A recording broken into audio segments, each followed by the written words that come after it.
Okay,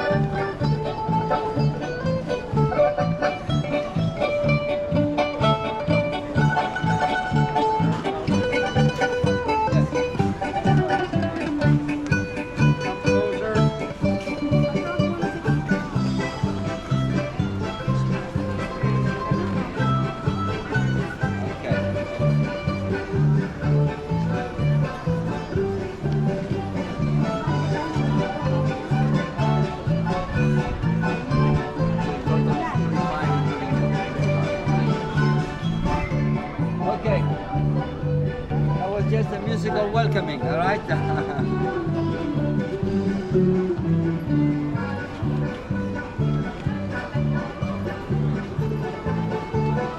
So now that the music is going to fade away, I'm going to give you a few directions of what we're going to do, okay? First of all, this was the Agora, the square of freedom. From here, from the gate, the main road, now we move towards the most important monument, which is the Greek ancient theater, okay? Which is up the road. A lot of shops here, but we want to visit the most important monument, is the Greek ancient theater. My name is Jerry for everyone. What? Okay. I'm sorry? Jerry. Jerry. Okay, so now let's take it this way.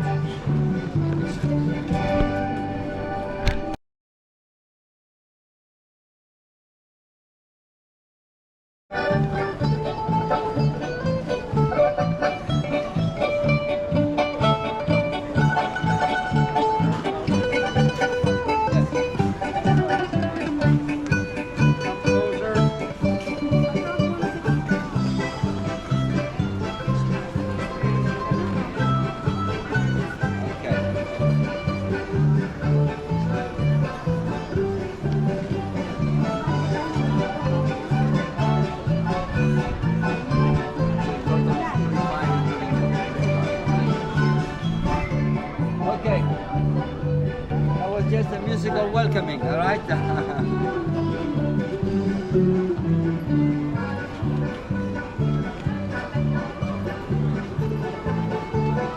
So now that the music is going to fade away, I'm going to give you a few directions of what we're going to do, okay?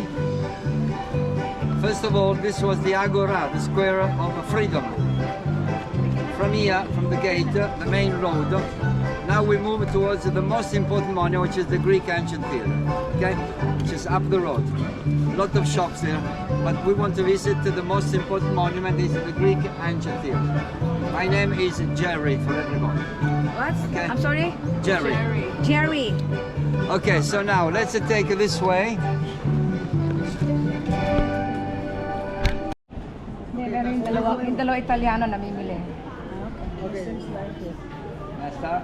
Yeah, go ahead. Okay, so we come to our final point of the itinerary. So we've covered the whole length of this like a cross. We made a cross with the Greek ancient theater, and this was the ancient consular road, stretching from Messina Gate, where you arrive, the gate you enter the Mania to Warsaw, and the other Mania closing, so Taormina, the whole city was fortress. So that is the gate of Catania, entering on the other side. And that's Messina. It's about less than a mile. And so covering all this here, all these all stretches, but has all the most important monuments and the viewpoint over there. We are ending up here with this palace, which is the palace, the city hall. This is the town hall, which is called Palazzo dei Giurati, which was originally also a Jewish palace. You can see from the David Star here, right in front. You can see the David Star on the far side, not over there, over here, on the far side. Have you seen that? Okay, so this is also the flag over there, white and blue, which stands in the middle. It's got this female centaur, half horse and half woman. Normally the centaur was a male, but in this case it's two women, because she can balance instinctuality and rationality much stronger better. So that is the symbol of Taormina, which represents the perfect compensation and the control and monitoring of the opposing factor that the dichotomy of life is instinctuality and rationality. So there's a symbol there. If this was a Jewish palace, imagine, that was a Christian church. So right side by side. This church that is to San Nicolò has got this tower, this was another water tower. You can see the cannonballs gap. The top was normal because there were a soldier military. It was Iglesia Munite, church with ammunition, in other words. So this is all compact, this is all merged between. When the Norman came, they were very clever. They didn't reject what was built before. It was merged, incorporated inside. So there is the Norman and the Arabic part mixing together. So the style is called Arabic and Norman style. 1200, this expanded all over Sicily, all over Palermo, all over Cefalù and Messina. So the gate there is a black lintel which represents mystery, and then you have carved the grapes, which makes the grapes to make wine, which is of course in the Catholic Christian Mass is the most moment of importance, you know, the celebration of the Eucharistic. Then we have all down there on the top, you see that fountain which is white. On the top is the same symbol of Taormina, which is the female centaur. It was made on a Baroque style fountain, and she's got a cross blessing the humankind, and she's got a round bowl. She can balance perfectly to have I am the queen of Taormina of the world, because I can keep under rationality, and I don't get carried away by the overwhelming instinctuality, which is most the animal side of the human being. So that is the Centauressa called in Italian. But also have a look at the flags here. We have the European flag here with the 27 stars, the Italian flag, and last but not least, the other flag that you have here. This is red and yellow, as you can see. The flag of Sicily, most probably that's associated to the color of the fact that Sicily was the only place in the world producing sulfur. We have 300 mines, sulfur mines, and also Sicily was a granary of Europe, so the production of wheat. Red like the magma of Mount Etna, which is right in front of us. In the middle stands that symbol with the three legs, which you see everywhere, these three legs, representing the movement, three women's and mythological legs, the three tips of Sicily, because Sicily is like a cape. Messina is here, Marsala, and the Cape Pass, a perfect triangle. So that the three legs mythological symbol is the symbol of Sicily, and it's got three nacros. Three nacros means the island with three tips, three promontory. And in the middle, there is the head of the mythological Medusa that had the power to turn into stone the enemy. That was this kind of enchanting, haunting power of the Medusa. So when you see the Medusa, it's protecting everybody because it's capable of turning all this. So all there is the last stop of Catania Gate, the fountain of the female centaur, symbol of Taormina, and the final San Nicolò Church, which is here. So this is now the end of our beautiful tour that you had a good stamina to bear, because it's not so easy. I just to remind you, just walking, strolling back, 25 past 12, so that means in 3/4 of an hour, yeah, okay? 45 minutes. 45 minutes. I wait for you there to help you to reach the bus, okay? Please enjoy the rest of this time, and as for toilet, you know, go to any bar or to anywhere else. Any question? Yes. Is the Medusa? Yeah. Oh, the head is Medusa. When you just walk all the symbol there in the ceramic shop, you can Yeah, see I this saw thing. that, yeah. 45 that includes our lunch.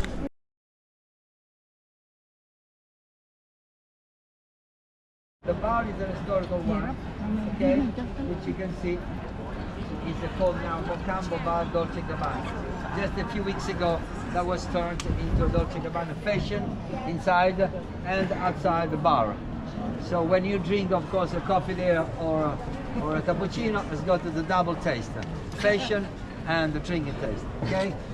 The top, so is Salesiani there, the tower, the church is a Baroque style church of San Joseph, which was joined to the old convent, the Salesian Don Bosco that orchestrated this oratory system. In the main road, the tower that we see there, the clock tower, has quite a stronghold position, which was in connection with the fortress over there that you see on the top. So through smoke signals. So that's a middle tower. Then we turn here. The square here is the Belvedere. The little church here was St. Augustine Church, which has been turned or converted into a library or event place. It's declined as a church, and now it's just the corner here for meeting everybody. So that from here we know the view that you've seen there, it's already done because we've seen it from the Greek theater. A lady asked me where is a public toilet here. If you have to run for your life, there's one here to the left, okay, downstairs. You need a coin of €1. Otherwise, you go to a coffee shop standing, you pay €1, €1.50 just for the same coffee. Together with that, you can also use in case you are in a spot where I don't find. Now from here, this is the viewpoint, this is the Belvedere, okay? The tower there is the middle tower, okay? So what we can do, because you have to be at the point at 25 past, okay? So if some of you still have strength, we can walk another 5 minutes and I can show you the mayor house and the fountain, which is the symbol of Taormina. I don't know how you feel, I asked you. Do you want? Okay, I'm very glad to do that. Okay, very good. You are full of beans, as you say. No? Okay, ready to go?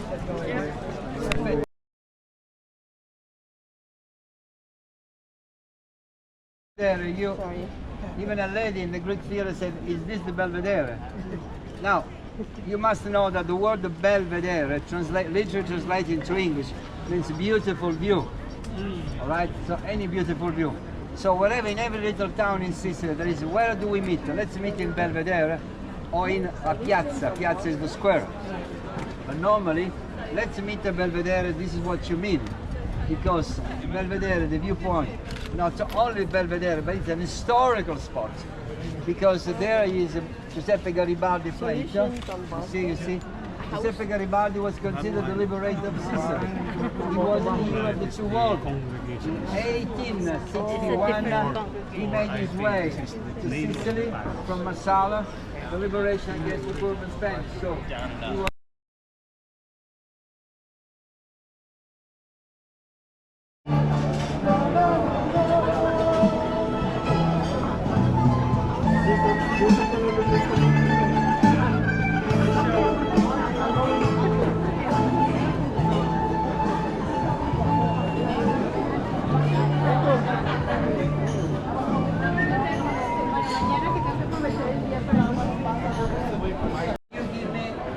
that everybody's there, because I would like that everybody listen to me. I hope my voice is not a loudspeaker, of course, so I'm trying to make my best. But this is for next experience. Of course, the loudspeaker have become important, but we cannot do. I hope I can do a miracle. Anyway, let's get together. We make a circle so my voice will reach you.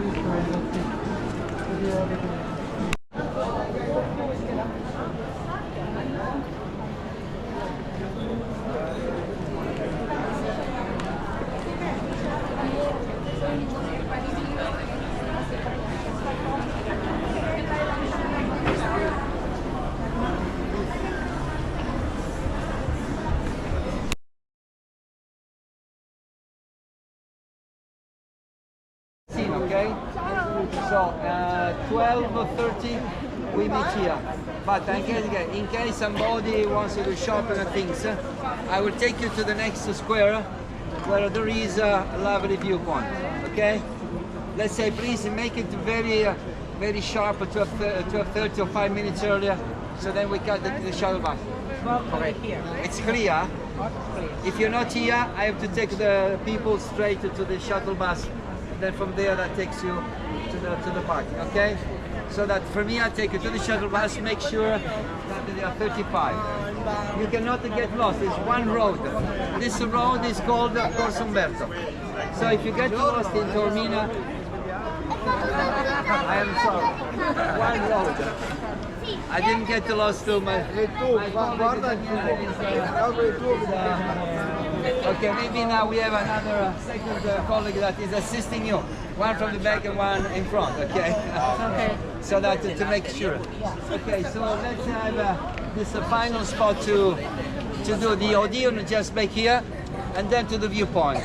Then I'll leave you to the viewpoint and see how many, and then 12:25 over here, ok? Yes. Va bene, chiaro? Chiaro. Ok, let's go. Andiamo. Dove Alessandro dove è andato?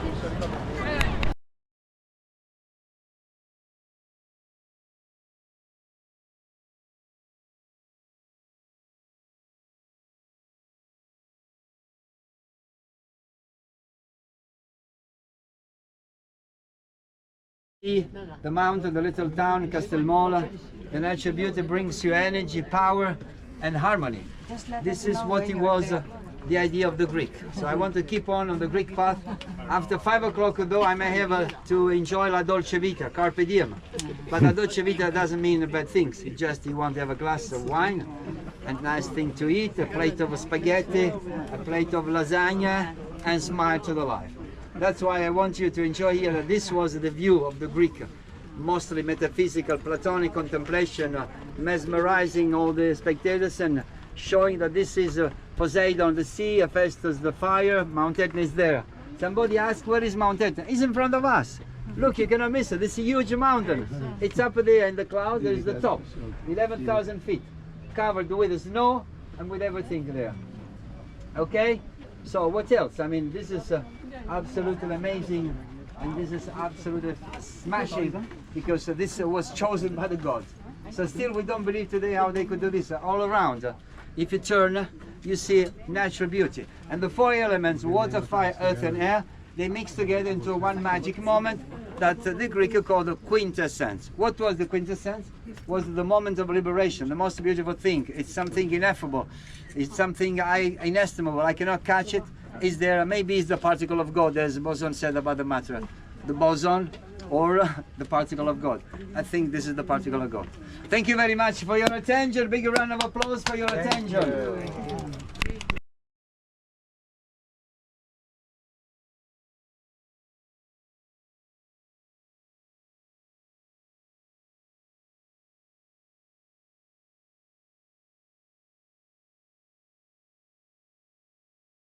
That proves about the acoustic. Just one thing.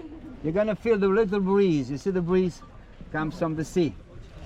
So when you have to imagine this theater was from that mountain rock there all the way there, like a concave, like a shell. Okay, it was like a shell. Towards Mount Etna, over there in the clouds is Mount Etna. The highest peak of Sicily with its 11,000 feet high. You can see from all over Sicily, when in winter time there is a snow on the top, when there is a bit of fire that can make a little eruption, when there is some smoke. Every morning there's a smoke because it's exhalation gases. Anyway, when the Greek arrived here, they found this theater already carved out, already modeled by nature, and this has created the most fantastic offerings, because 7,000 people here. They just had to make the seats, and this concave, this valley, was already made by nature. So they said, wow, we don't have to struggle about this, it's already made. The only thing which was not in connection with what the Greek wanted, that all the temples and theater should have been orientated towards the sunrise. But this is the sunset. But it's not a mistake, of course. This was chosen by all gods. It's a divine place. It was chosen by the will of God. It was modeled by the hand of divine God. So they said, we cannot change it. Let's leave it where it is. Even though it was opposing the idea of sunrise, means the sun is representing light, and the light represents God. They said such a view is so beautiful that is the 4 elements of life are there: water, fire, earth and air. So this was the exception confirming the universal rule of beauty. So for the Greek, the theater was something suspended over the natural beauty. On the stage, which was down there, the stage was called orchestra. So the stage was called orchestra. And it was not so deep, it was much higher, to where those white seats finish ends. So the orchestra was the place where all the actors were performing. Very few actors. They were wearing masks, were men wearing women's masks. And around them there was a choir that was dancing and singing the most significant, like the prayer when you have the refrain of a song. So they were just singing along, highlighting the value of those most important passages. If this was not enough, there was a voice backstage called the oracle. The oracle was like the voice, divine voice, the voice of fortune, the fortune teller, let's say. So you can understand all this atmosphere with this sea, the mountain, the town, the trees and the nature. Of course, the spectator, they were so moved. The theme of this performing tragedy was everyday's problems, was anxiety, was depression, was a family and kids problem, a religious problem, a work problem, social problem of any sort. So that the Greek have left us a big legacy in terms of this tragedy content and this especially place that today we still perform this every year in this theater and in Syracuse. In the last 70 years, every year we perform Aeschylus, Sophocles, Euripides, were the three most important players and writers about all this tragedy. Then Socrates, Plato and Aristotle, the three other most important players. So this was coming here for 7,000 people. Going to the theater was like going to the school, was like a lesson. There was a pedagogical, educational purpose. So they would release all their problems. They would breathe in the energy from the nature. Because according to the Greek, while contemplating, while staring, while looking at the natural beauty, they got so impressed, so moved, so overwhelmed that they went through an ecstasy state and then a catharsis, which means a purification state, just like the power of prayer can do. So that was a divine place which was lifting up all the problem and giving a very special booster to a metaphysical dimension, to a idyllic, to a spiritual sentimental. So where was the truth was outside. There was a moment after this called the Epiphany, which means the revelation of truth, followed by quintessence, like quintessence, where water, fire, earth and air mix together into one magic moment. So this can be called the quintessential spot of a Greek temple, of a Greek theater. When the Roman, of course that was the Greek point of view. When the Roman came, they did not agree about this. They didn't want the spectator to look outside. It was too dangerous. They could think too much. They could get mindful. They could get analysis. And so they said, we must keep everything inside, not outside like the Greek. So let's just shut the view. Let's build all these red bricks, all those archway, all the down there. And then so this became like a Colosseum, closer, right? Down was not just like the tragedy comedy of the Greek. There was gladiators with wild animals, which was represent the physical fight.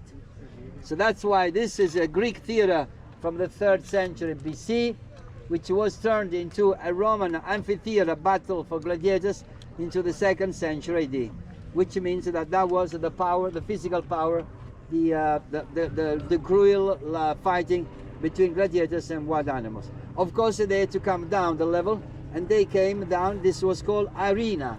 Arena means the fighting spot. Very different from the orchestra, which means the lively, spiritual, sentimental spot.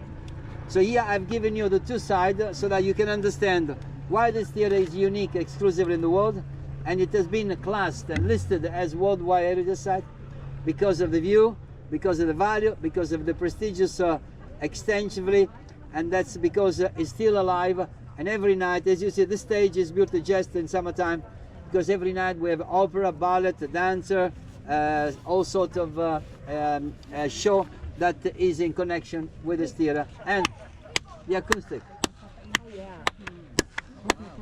You see, the acoustic works well because it's pushed by the breeze and amplifies naturally. Okay, any question? No? Now imagine here, now from here, we are now going to go on the other side, so I show you where there is also another point of view, another terrace that shows you where the theater should have been oriented like this. Let's go and check if that is.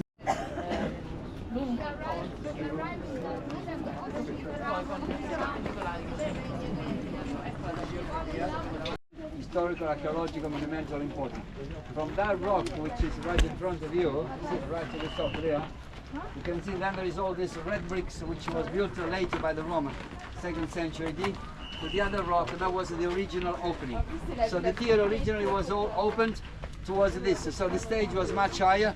What you're going to see now is what the Greek could see, could admire, could contemplate, in such a view that this was shivering with joy, vibrating with this cosmic universal beauty Platonic beauty means I fell in love with this universal, natural, sentimental, spiritual beauty, not the physical beauty. Of course, that's a Greek point of view. The Roman had another point of view. They want to get the pleasure right now, carpe diem, this is the day, this is the moment. So they want to shut the view, close this, so people could not look outside, just inside, because there was a gladiator show and not a sentimental kind of performance. The two combinations are present here into the same spot. This is what makes this place unique, because we have the Greek origin and the Roman came in later with this wild, ferocious, brutal kind of show that shows the power of the Roman Empire. Now, as we just move a bit further up, you're going to see that the view is spectacular. We have a mountain in front, we have the sea down there, which is the first Greek colony called Naxos, and Taormina lays on the right, like in a terrace, like Acropolis, okay? So if we just move a little bit further up, we're going to show this natural beauty.